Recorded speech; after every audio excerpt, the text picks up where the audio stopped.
the stories that I have done that are the most life-changing are when I have seen people where they're in an extreme situation, whether it's the death of a child or a medical challenge or even tremendous success.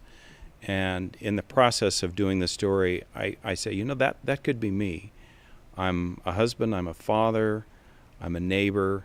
How would I react if I were in that situation? How can I better prepare for the unthinkable? How can I better teach my family to be ready for triumph or tragedy? Because both of those things can really knock people off of their stump and create a situation that's hard to recover from.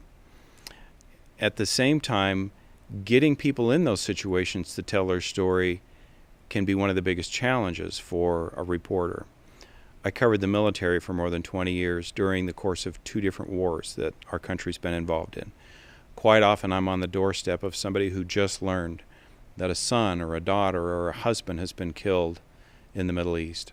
And in about 15 seconds I have to convince them to trust me enough to let me in and sit on their couch and have them tell me their story. And it doesn't always work, but quite often it does. And quite often it's just what that person needs to just talk it out, even though they may not realize that.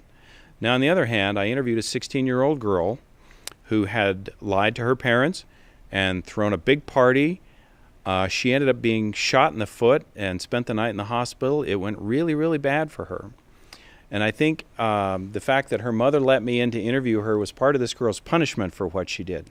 But she laid the whole thing out on the line. And I have to admit, at the end of the interview, I said, "Sweetheart, if I were your dad, I'd have shot you myself." And I think she understood what that meant, was that she had really messed up.